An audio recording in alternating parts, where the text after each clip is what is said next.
Brinty Monaghan, the pride of Belfast. His flying fists earned him 6 titles and over £30,000 before he retired undefeated.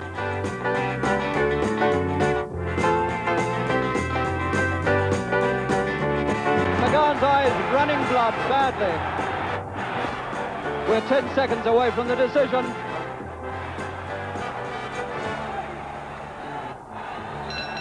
There's the bell.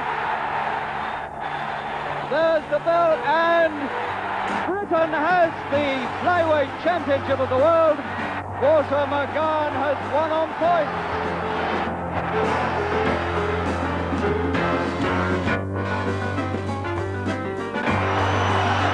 Adrian goes into this relentless assault again. Forces Mercedes to swing back in desperation. And now he risks further damage to the eye. The eye bleeds. Agri goes for the finish. Can he get it? And the referee is calling the doctor now to look at it. He's calling the doctor in to look at it. It's not over yet. He wants the Adrian Whiteson dependent. And Adrian Whiteson says he can't go on. And Britain has the world flyweight champion. Charlie is the champion. It's Champagne Charlie is my name. Great British flyweights down the years. Can Dave McAuley join them tonight? Joining us right now is Alan Minter, former middleweight champion. That was a tough fight when they met last year. Do you reckon they'll have a little more respect for each other tonight and take things easy at the start? I think they've got to, Des. I mean, they were both on the floor last year. It was a hell of a fight, a war. I think McAuley's got to come out and take his time, and hopefully he can bang a bit so he could hopefully stop Bassa. Yeah. Do you think that the 12 rounds is significant, the reduction from 15 rounds to 12? Yes, I think so. Excuse me. I think so, because 15 rounds, you know, although it's only 3 rounds longer, it's a hell of a long time. And I think 12 rounds would suit McAuley. He was probably too inexperienced last time they fought. Worried about the distance, you mean? I mean, it's a long time, 3 rounds, and I think he was desperately worried. And he ran out of ideas, because the last fight, at the end of the 12th round, McAuley was ahead on points. So now this is a 12-round fight, so he's got a great chance of becoming the champion. Yeah. What do you think about the weight today? McAuley had a little bit of trouble making it. Well, that could probably fire McAuley up. I must just stress this, that I remember when I defended the championship of the world against Marvin Hagler, and I weighed in nice and easily, and Hagler had to take his pants off in front of McAuley today. That's right, in front of the whole crowd. Yeah. And he took his pants off, and he's turned around to me and says, "Minter, you're going to pay for this." So it fired him up, so it could fire McAuley up, hopefully. So Bassa might have to pay for it. I think so. Okay, let's go live to ringside then. Scheduled for 12 rounds. Let's join Harry Carpenter. And the atmosphere once again in the King's Hall is typical. They're rooting for their man, Dave McAuley. They're gloved up. We've had the anthems. Here's MC Danny Small. 3 minutes each round for the World Boxing Association's Flyweight Championship of the World. Introducing in the blue corner, the former British flyweight champion, Dave Boy McAuley.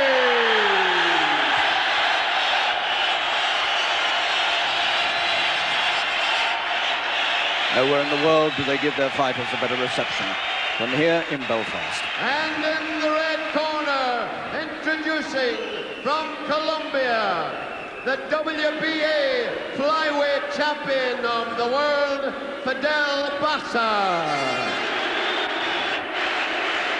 The little man who so nearly lost his crown here a year ago. At the weigh-in this morning, McAuley scaled 112 pounds, 8 stone even. Bassa scaled 111 pounds, 11 ounces, 7 stone, 13 and 3/4 pounds. Your supervisor, appointed by the World Boxing Association, is Mr. John Morris, General Secretary of the British Boxing Board of Control. His assistant this evening is Mrs. Barbara Perez, an official from the WBA from Puerto Rico. Your judges this evening, Samuel Conde Lopez from Puerto Rico, and Lou Moret from California, and Michael Gliena from Chicago. Your referee from Puerto Rico, Mr. Tony Perez, and your timekeeper from Belfast, Mr. Dale Elliott. Tony Perez works out of New York, and this is his 63rd world title fight he's taken charge of tonight. So McAuley ready to try again against the little man with the long arms, Fidel Bassa, the champion, who's defended this title twice more since he was here in Belfast a year ago. McAuley from Larne, just 20 miles up the road from Belfast.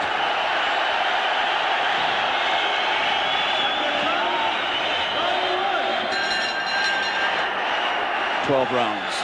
Bassa's WBA title at stake. The King's Hall, packed. Not a spare seat. Everything sold right down to the £100 ringside seats.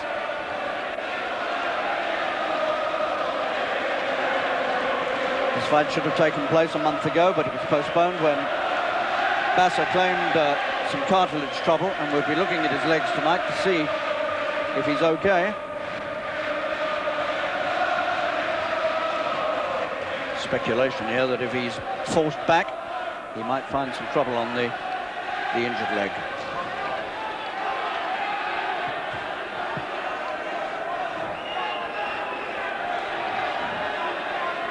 McAuley is 26, he's a year older than the champion. He's taller, he's 5'7½", but Bassa has long arms, and McAuley found himself being picked off when he thought he was out of range last time.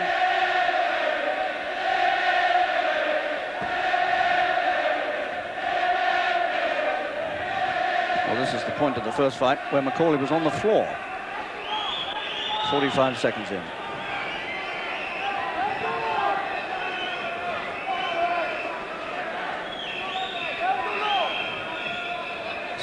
The left side of McAuley's face suddenly looking rather red, blotchy. Don't understand that.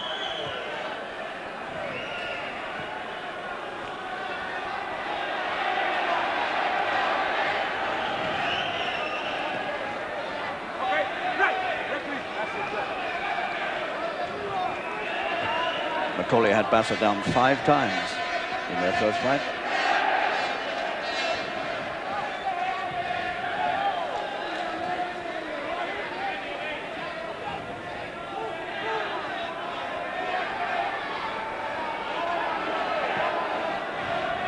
It's a very much quieter start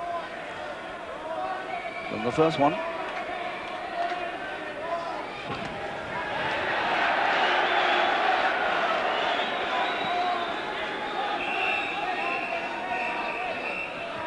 The left-hand side of McAuley's face, from the forehead down, it was almost scarlet. There's no cut there, but it's blotched red.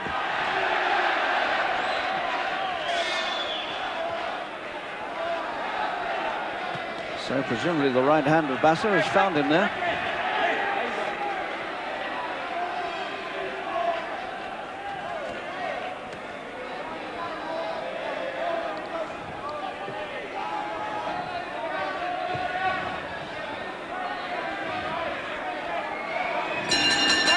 Well, they showed healthy respect for each other this time. It was a war from the first bell last time, but the experience there for both men has taught them to take it a little more easily this time, and that was a very cautious opening round with neither man really achieving any sort of dominance. Well, McAuley, he really did surprise us last time when he came so near to winning.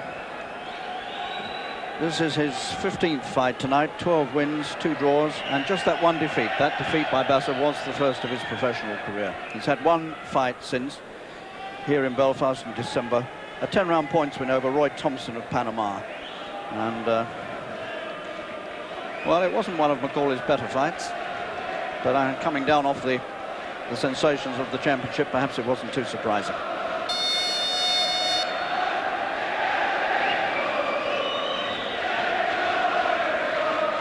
The crowd warming up.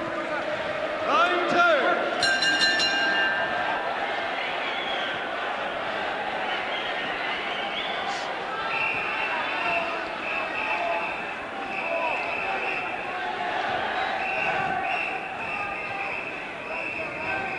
Bassa comes from a small town in the interior of Colombia, El Reten. One of 8 children, Bassa. When he was a youngster, he sold fish on the streets of one of the Colombian towns. Later worked as a stonemason. And McAuley has worked and works as a chef at the family restaurant in Lahn.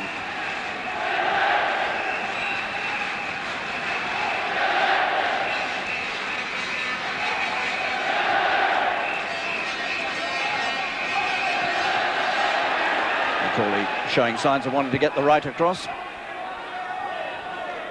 Bassa eyeing him very warily.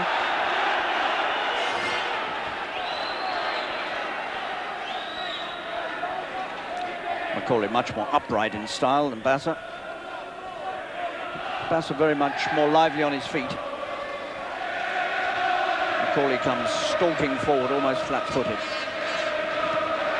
He got him with the right. Caught the champion. Left hand finds the champion's face.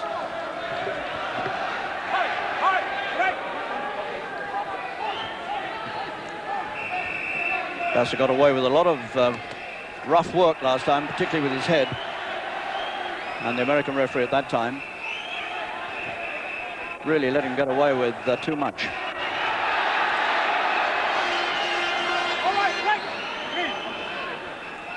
I don't think Tony Perez, the referee here tonight, will let him get away with anything, or either of them come to that.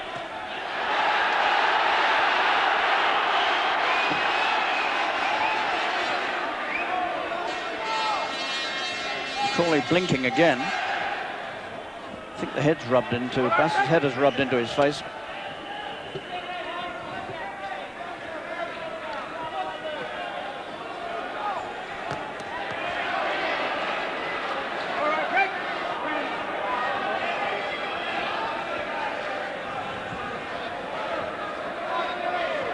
Good jolting jab from Bassa, who's keeping plenty of distance between himself and McAuley here.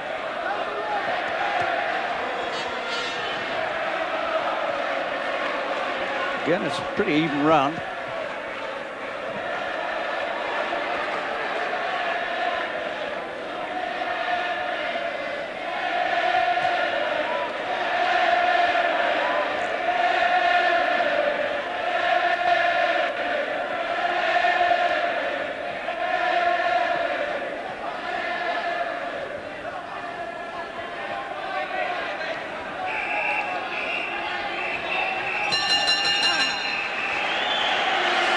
So 2 rounds have gone by with no sensations. An entirely different sort of fight from the first one. Well, this is a good little champion. Since he was here a year ago, he had a riotous draw with Hilario Zapata of Panama in Panama City last August. Bassa was down in the first round. He made another miraculous recovery in that fight, as he did with McAuley. And but the scenes at the end when Zapata only got a draw were riotous. 50 people were injured in the scenes afterwards, including an attack on the referee. And then he defended the title again in December in Cartagena and won on points 12 rounds over Felix Marti, who was down in the first round in that fight. Marti from the Dominican Republic. Seconds out. Round 3. So nothing in it as we go into the third.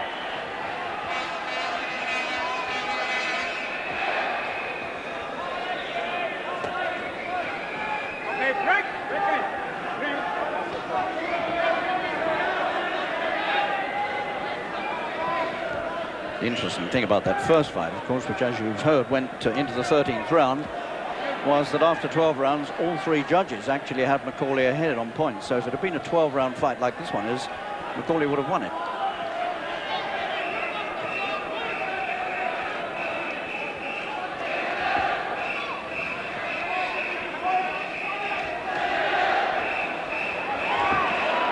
Bassa moving more quickly.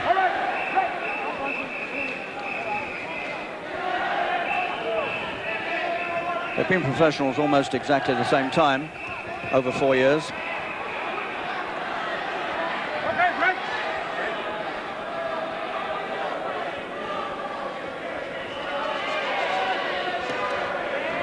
The 3 knockdown rule applies, as it did in the first fight. In other words, if either man is floored 3 times in any one round, then the fight is automatically stopped.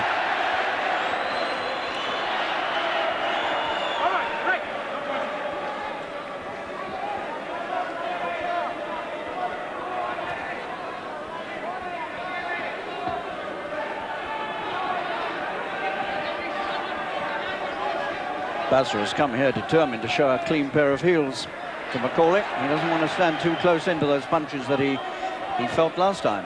And I don't blame him.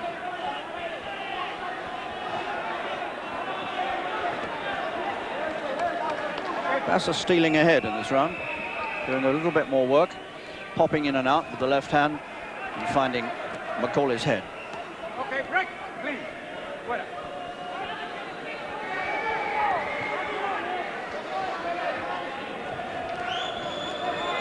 McAuley finding it hard to pin him. The Irishman's leads are slipping over the shoulder of the champion.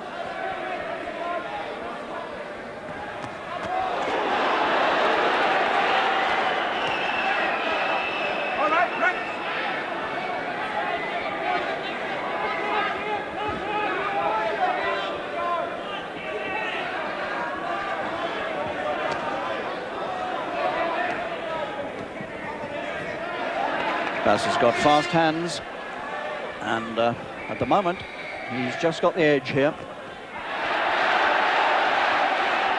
The heads cracked together again.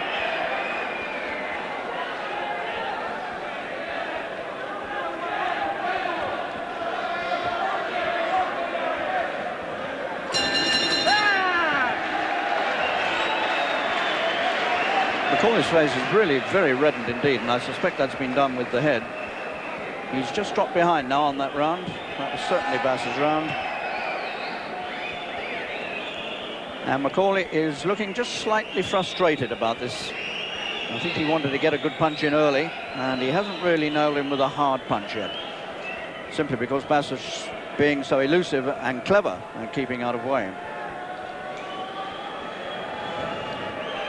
Well, their fight last time was voted the fight of the year by everybody who saw it. In fact, I rate it as one of the hardest fights that I've ever seen. I would certainly put it among the hardest 6 fights I've ever seen in my life. And it's not perhaps surprising that tonight they're looking at each other with rather more respect.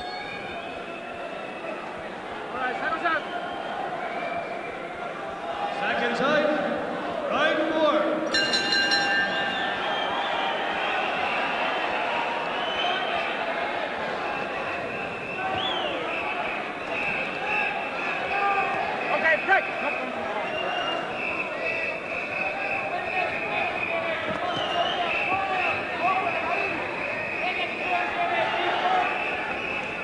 It's written all over McAuley's face that he wants to get in there and nail him.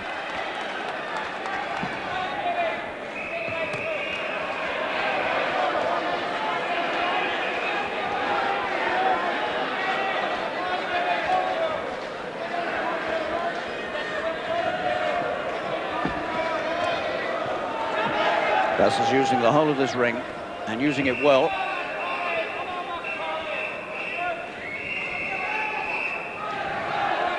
He's keeping a very healthy distance between himself and McAuley, and he's seeing every attack coming, and he's keeping himself well clear of them.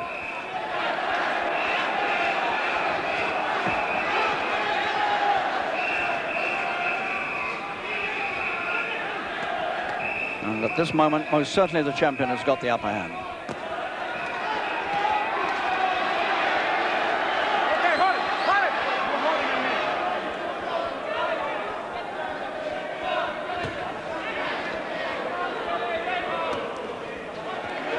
Okay, break.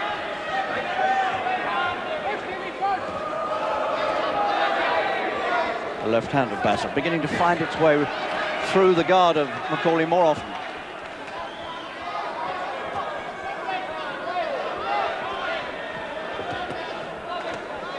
Okay, break. Clear.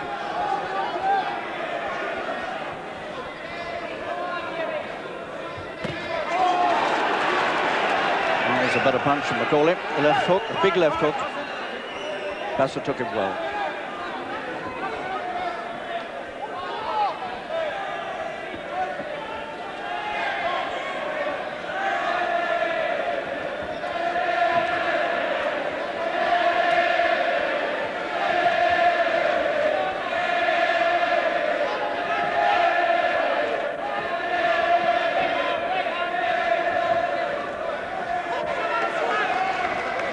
The footwork of Bassa is really quite impressive. Moving beautifully around this ring. In and out, putting the punches in, getting away before the counters.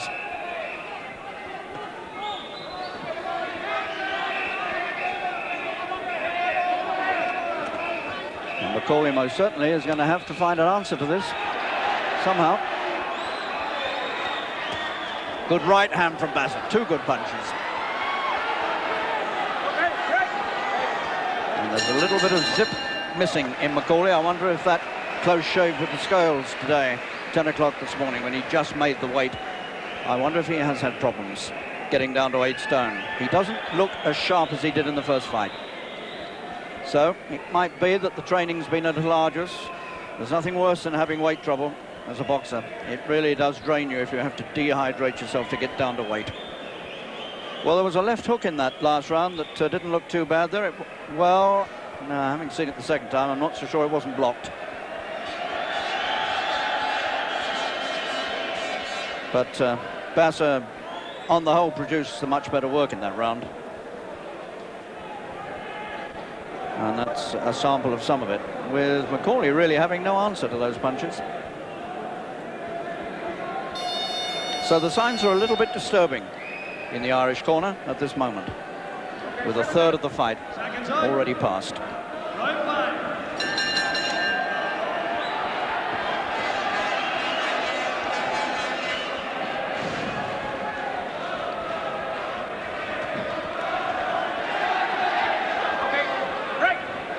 And the King's Hall is quiet.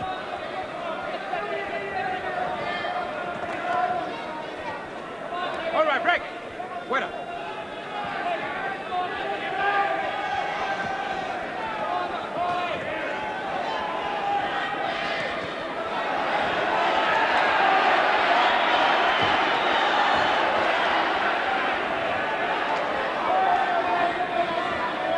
Little flash there, or a flashback, I suppose, from the first fight. That's the sort of action we saw throughout the first fight, the two men trading punches.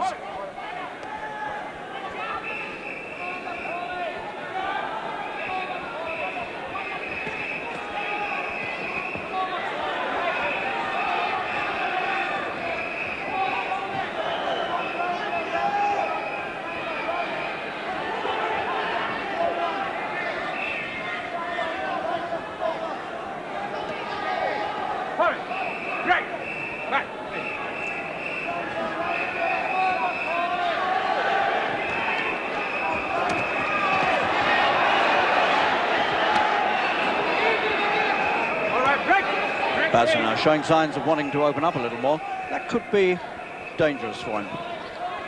McAuley will be looking for the chance to get a bit closer and to find a gap. Okay, break.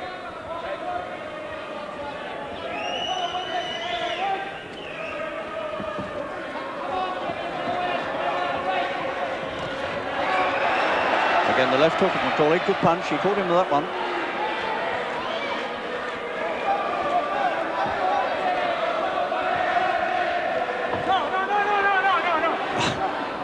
No knockdown.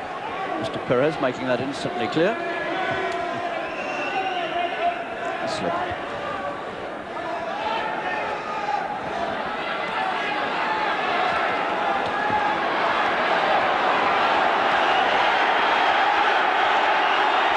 And McAuley certainly having problems with him inside.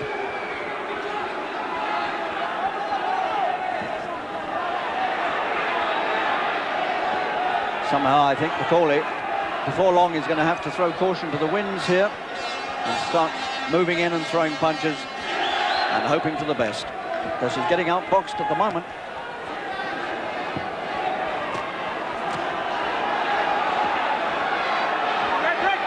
And inside, Bassa most certainly is the master.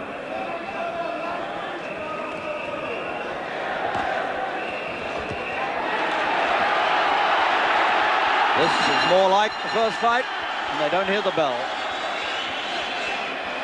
And when they open up like that, then suddenly you see how McAuley would have a very good chance indeed. But at the moment, this little man, for the most part, is playing it very coolly indeed.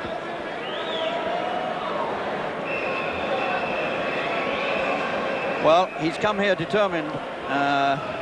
Well, he's had a battle plan, there's no doubt about that. He was standing for none of the nonsense of the first fight. He wasn't going to have a war with McAuley. He's decided, obviously, in his own mind that the way to beat McAuley is to outbox him, and that's what he's trying to do. And at the moment, he is certainly succeeding.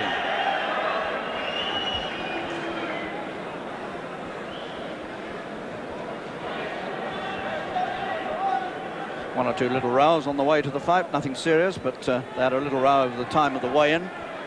The Bassa camp wanted it at 8 o'clock in the morning, and the McAuley camp wanted it very much later. In the end, they compromised on 10 o'clock this morning. And that was when, surprisingly, McAuley was just a fraction overweight. And he took off his underpants, and he made it dead on 8 stone.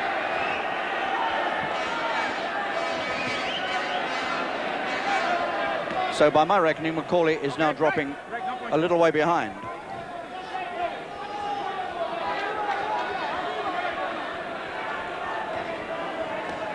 Hold it, hold it.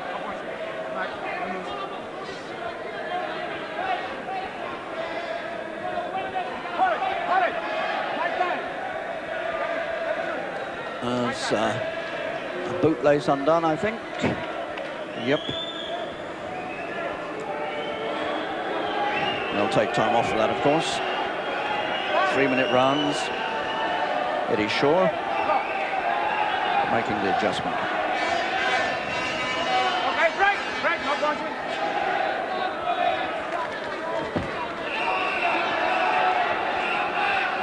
Twice in this fight, McAuley's looked likely to nail him with the left hook. That seems to me to be the best punch to get at him with.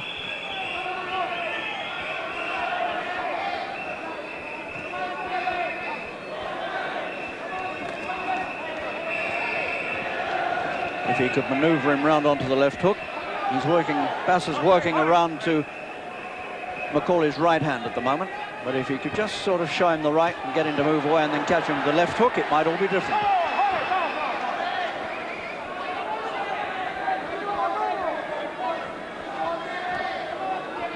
Meanwhile, the left hand of Bassa dictates.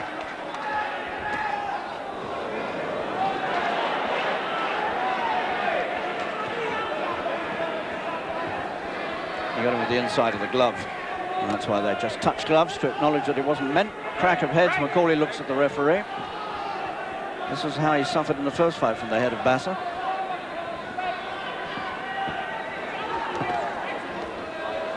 One low one from McAuley, but nothing is said.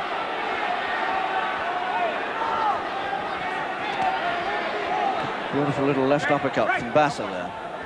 He really is a very much more competent looking champion tonight.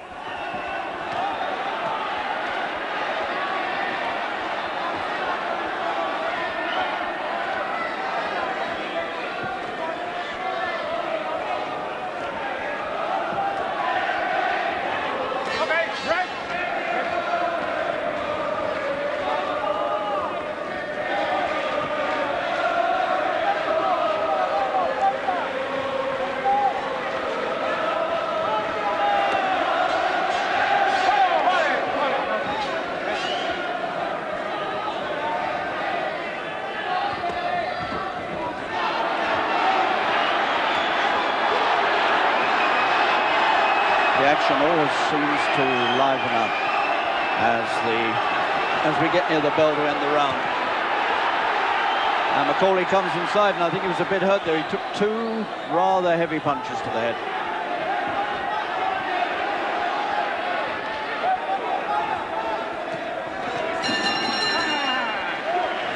So the going is tough for the challenger, there's no doubt about that. And I'm just wondering how Alan Minter in London is seeing it. Harry, I have Bassa winning everything up to now. What I'd like to see McAuley do, if possible, is to break up the champion's rhythm, because the champion at the moment has got himself into a lovely rhythm, nice and loose, fast hands, and that rhythm's got to be broken. So McAuley's got to go forward and throw caution to the wind, I think. That's the only chance he's got. It's beginning to look just slightly desperate for him, isn't it? As though he's really got to throw everything and... yeah, I think he's got to go forward and have a real go now and try and break the champ up. Okay.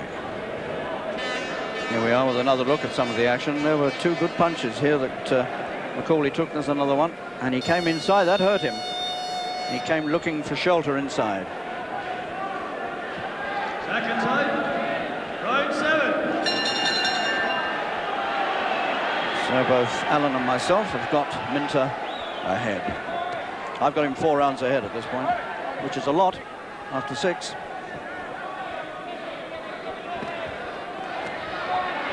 Did I say I got Alan Minter ahead? I meant Fidel Bassa, of course.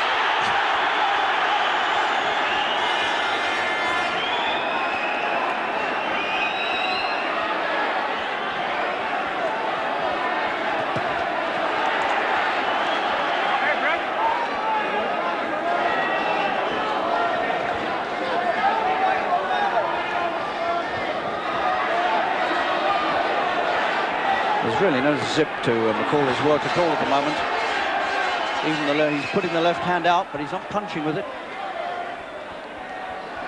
And he's slowly, I think, being overwhelmed in this fight. The man's tactics have got to him somehow, and he doesn't quite know how to cope. That was better, but he had to take 1 or 2 back.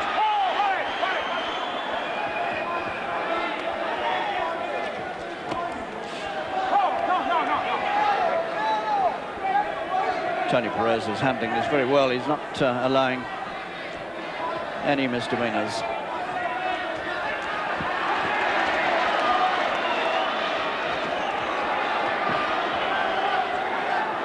Bassa's beginning to use the uppercut very effectively.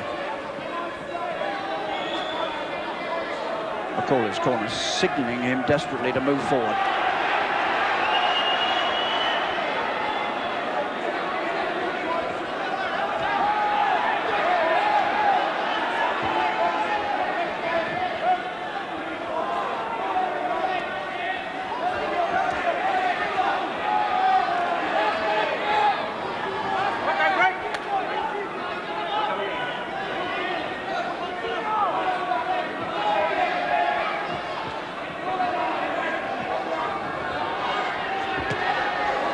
Walking into trouble, McAuley, more and more often. And looking very tired as he hangs on inside. And we're only in the 7th. 5 more to go after this.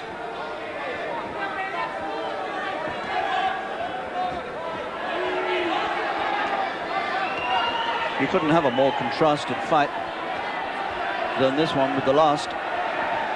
And it's all come about because Bassa's come here determined not to get drawn into a war.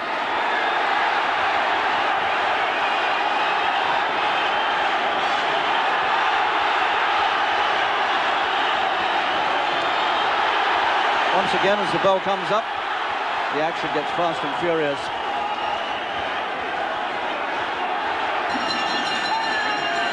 And once again, they don't hear the bell. And every time they have those little punch-ups towards the end of the round, suddenly McAuley's chances look brighter. And if he can only draw Bassa into that sort of action, then anything could happen. As Alan Minter was saying, somehow he has to try to do that. He has to break this man's rhythm up. He has to stop him dominating the contest with good boxing. He's got to shake him up with good punches. Well, there was plenty of furious action in that last round, and here's a chance to see some of it again. You see how McAuley got a good punch in and then had to take perhaps an even better one back.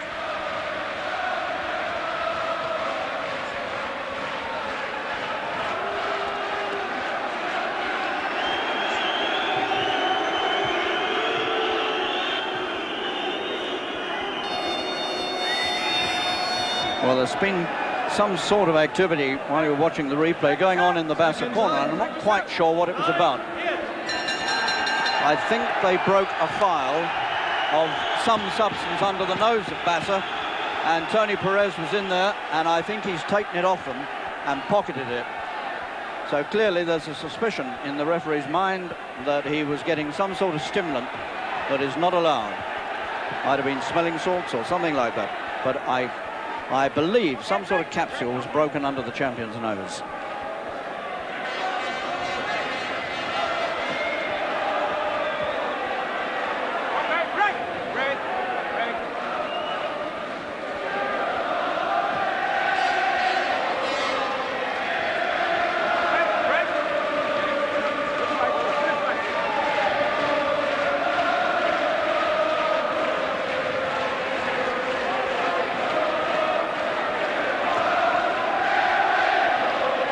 I certainly think McAuley stopped the advance of Bassa in that last round.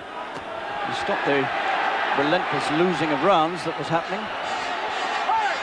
But he hasn't had one really good round yet.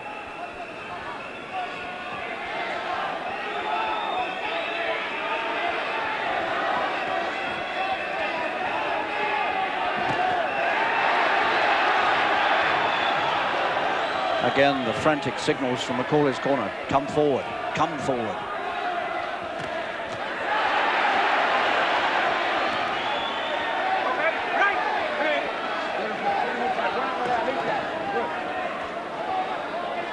It is his only chance now.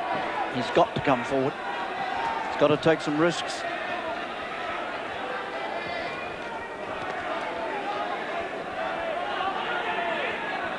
Okay, great.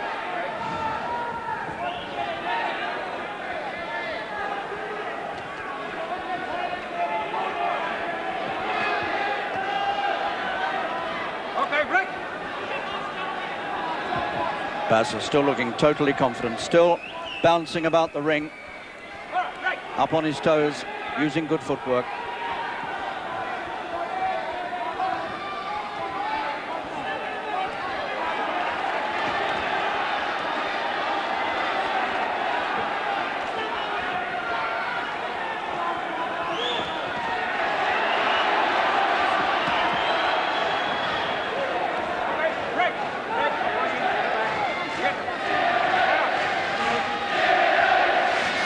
Crowd trying to urge McAuley on. McAuley tumbles over, brings the other man down with him.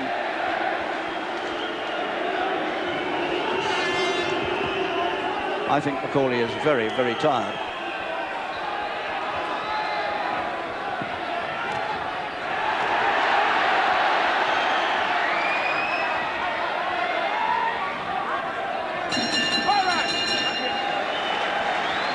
And he trudges rather than walks back to the corner, wondering, I suppose, what have I got to do in this fight to try to swing it my way. There's nothing that he's done so far has worked, and time is beginning to run out. We have 4 more rounds to go, and somehow he has to find an answer to the champion's good moving if he wants to walk out of this ring champion himself. 25-year-old Bassa, his 4th defense tonight of his world title, the World Boxing Association title. Sok Chitolata of Thailand is the WBC champion, and Rolando Bohol of the Philippines is the IBF champion. Far too many world champions for my liking these days. Not that I can do anything about it.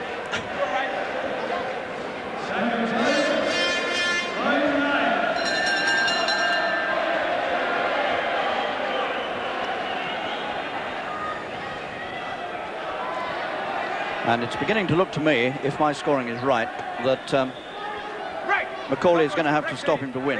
He certainly can't win. I don't think there's any way he can win on points now. Okay, break lane. Bien.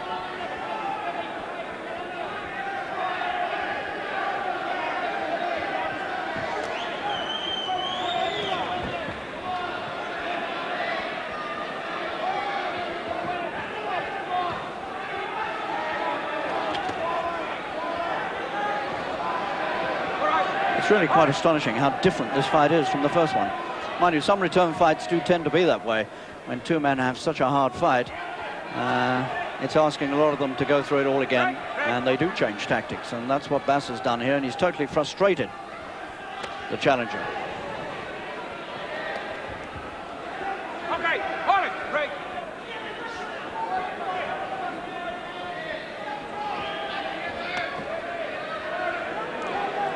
Three judges will, if this goes the full 12 rounds, three judges sitting outside the ring will decide this. Oh, he's got him. He's got him.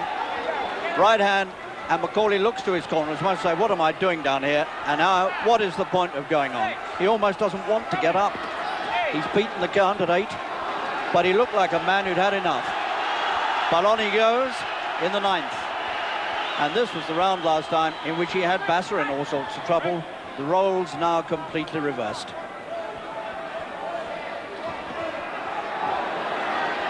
I've seldom seen a man look so dejected as McAuley did as he sat. He wasn't all that badly hurt, but he just sat on the seat of his pants and looked at the corner.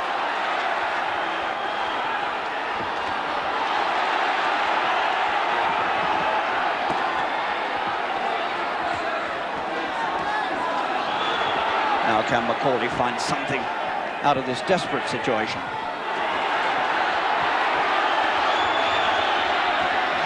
Well, he got up in the first fight. Within the first minute, it looked all over then, and he suddenly got up and fought the fight of his life. Could it happen again?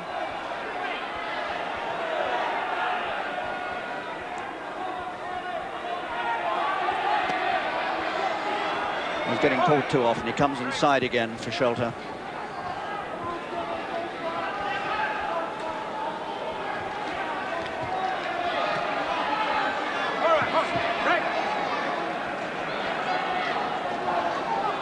I'm beginning to feel that the weight has beaten McAuley.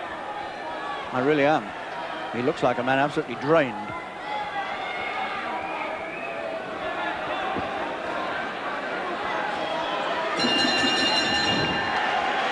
So at the end of that sad round for the challenger, once more back to the corner to which he looked with such desperation when he was down.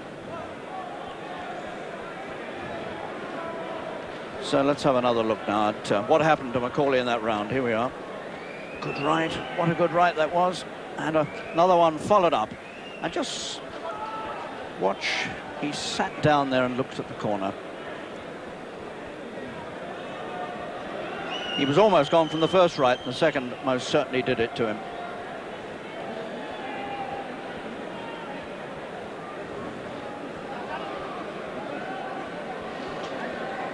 So, 3 rounds to go, and this fight now looking almost beyond salvation for McAuley, although you never know in this game, but he doesn't look like a man who's got the strength or indeed the will to come out and really have a go. He looks sold out to me, but nonetheless he has to come out to face the champion again.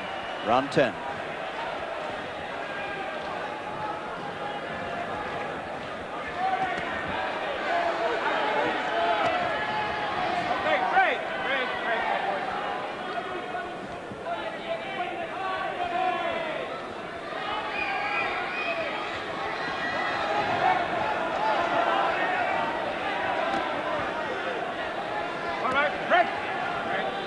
And this crowd in the King's Hall in Belfast know full well what's happening to their man. There's an ominous quietness about the place. 2 good punches again. Bassa sees his chance once more.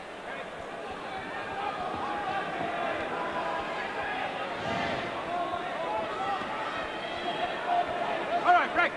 Break.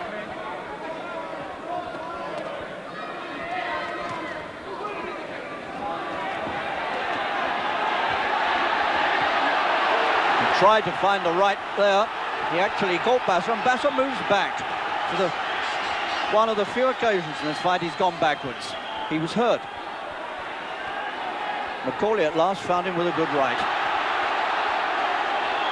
And a spark of hope comes alight for McAuley.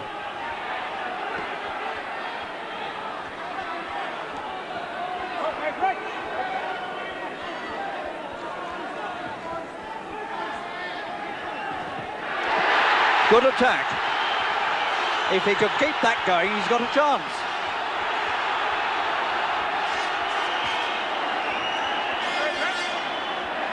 Well, if he dredges something up out of this, it will be a miracle. Oh! Terrific left hand from Bassa, which suddenly turned the whole thing back again.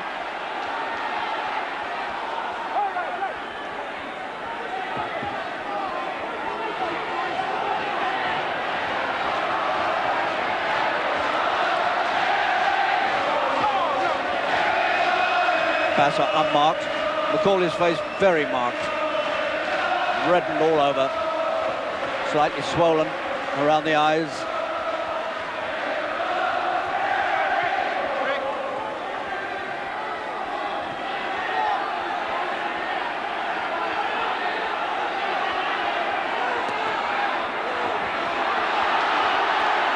And blood now trickles from the nose of McAuley.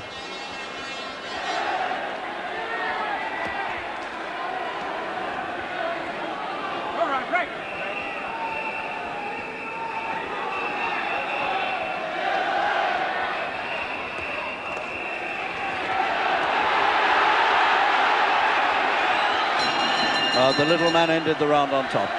Well, there were moments in there when Bassa suddenly did look, for the first time in this fight, as though he might be disturbed.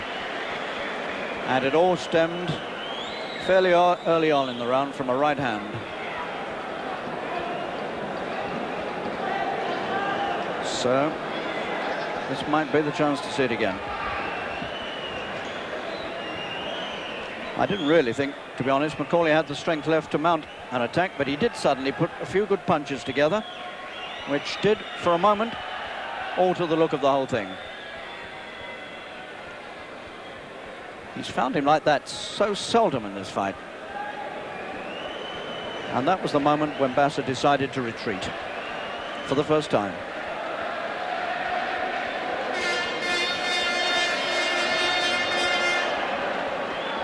Second time. Line 11.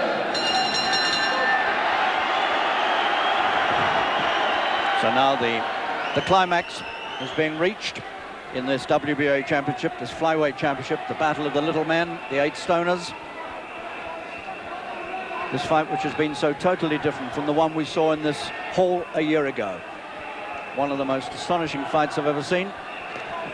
Tonight's has been a display of mastery at the moment from the champion Bassa. Competent boxing, good movement around this ring. His feet have been lively all the time. He's unmarked. And he doesn't look like a man who's going to expose himself to danger in these last 2 rounds. But you never know.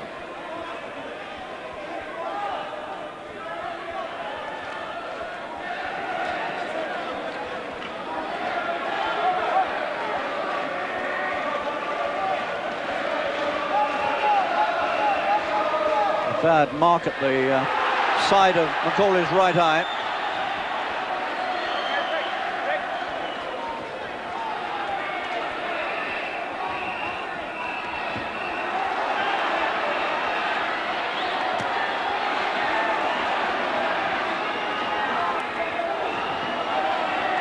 McAuley has got to pin his faith now in a big right hand and try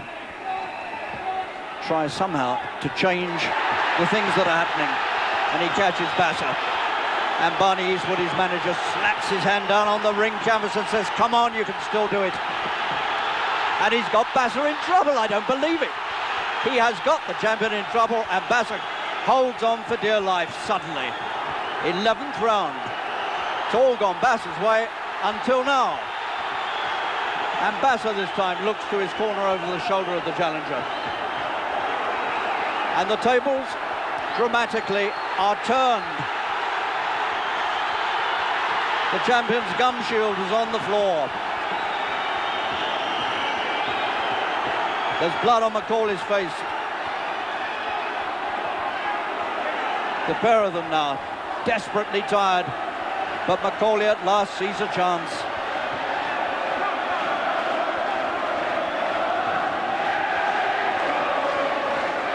The last 20 seconds of this round. And Bassa's picking up more punishment in these 3 minutes than he has for the rest of the fight.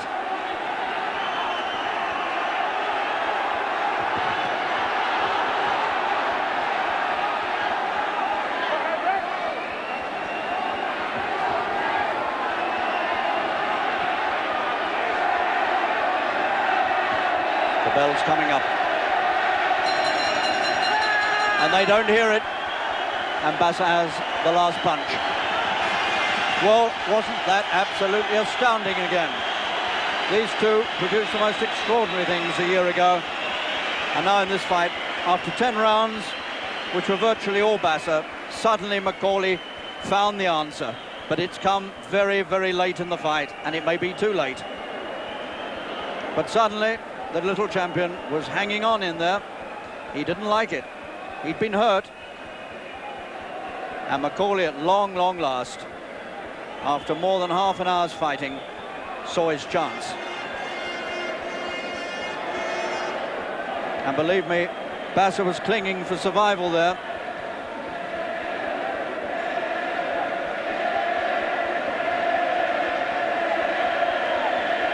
And Bassa was very glad to hear the bell to end that round.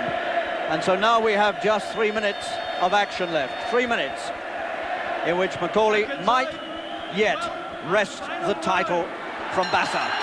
And this crowd give him an almighty cheer as he comes out for the final round.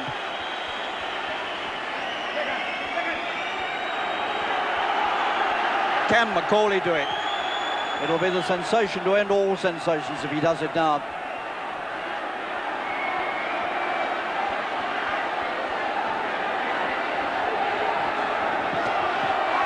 And Bassa determines to get the first strike in. He's lively again.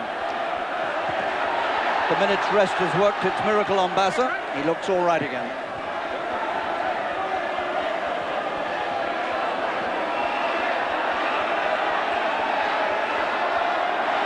There's no question that Bassa must be a long way ahead. And so presumably the advice would be, keep running. Take no chances. And McAuley looks to the referee, and this time the other bootlace has come undone. He had the right one done up, and now this time the left.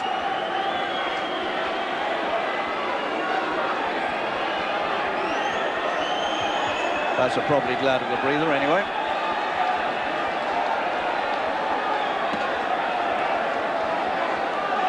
So McAuley comes back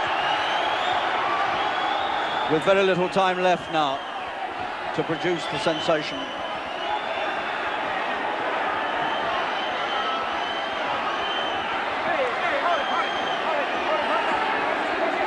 Watch the heads.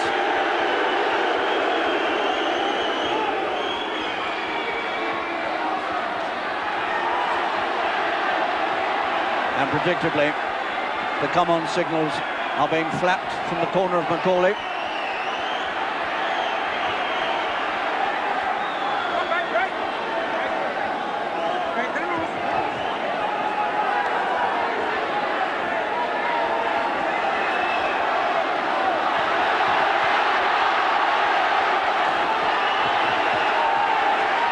And McAuley really must now go in and just throw punches until he drops or the other man drops. One or the other.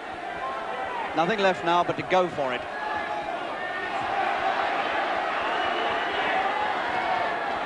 No. Okay, great. That's good.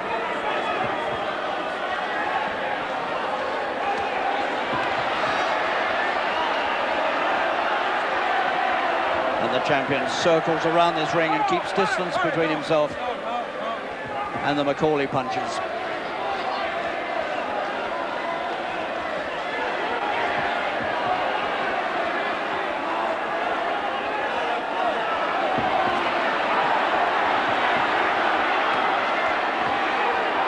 There's less than half a minute to go of a fight that saved its sensations for the last couple of rounds.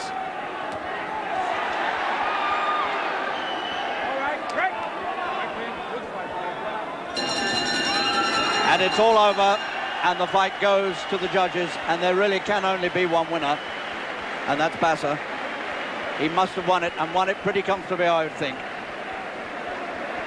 McAuley had just that one moment in the 11th round when he looked as though suddenly he might change everything. But you have to hand it to the champion, Bassa. He came here determined not to be dragged into the sort of fight they had last time, and he succeeded totally.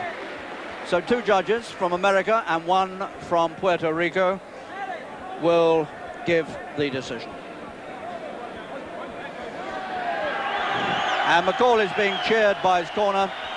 They're putting the best face they can on it. You can't blame them. But the challenger was outboxed over the first 2/3 of the contest. But he certainly gave us some thrills at the end, when suddenly he turned the tables momentarily on the little man from Colombia.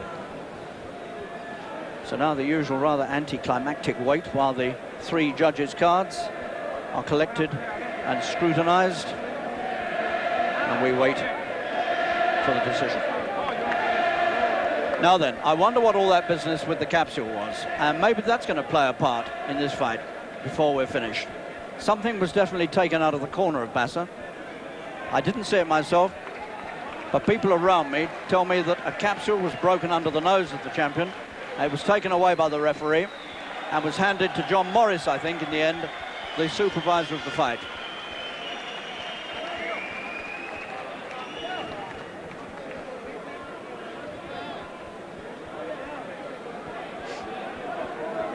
So we still wait.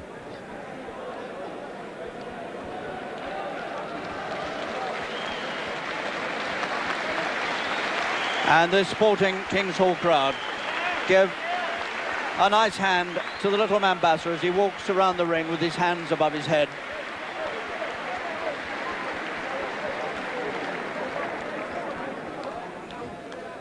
And now we have the decision, and I've got a feeling there might be a little sensation left here yet. Don't know.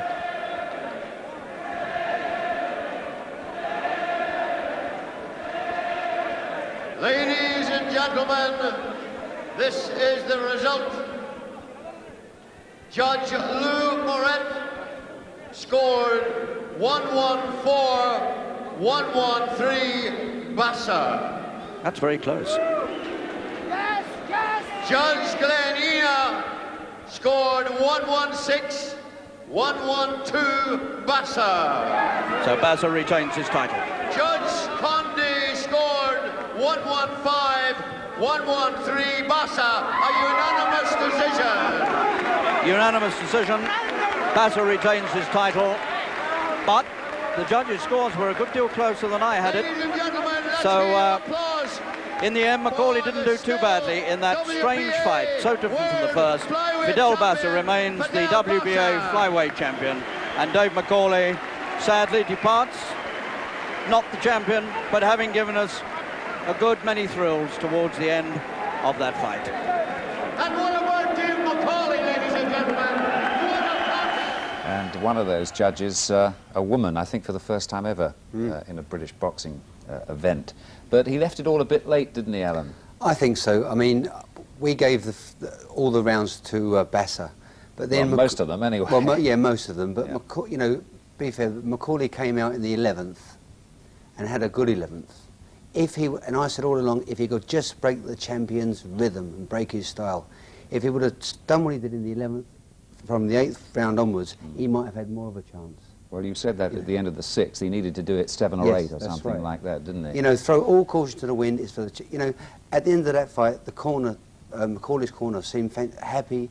I would be absolutely choked because I think he could have done a bit more by trying a little bit more harder. He's a nice little champion, Bassa, isn't he? Good fighter, he isn't he? fought the right way for him, didn't he? He didn't take too many risks early on. I mean, and boxed with rhythm. That's right. The last fight, he had a war. This time he must have thought to himself, well, why have a war? And he's on the balls of his feet from the first round right to the last. Had a lovely rhythm. The punches were flowing. I mean, you couldn't have seen a better champion. Right. Bad luck, Dave McAuley. Oh, sure, bad luck, Now, Dave. what do you know about ice skating? toe I'm loops? pretty good. Yeah, I'm fantastic. My best. Triple move. Salchows? Yeah, I still enjoy you that. like all I still those, do enjoy you? that. Okay. Let's move then to our second World Championship event of the evening, the Women's World Figure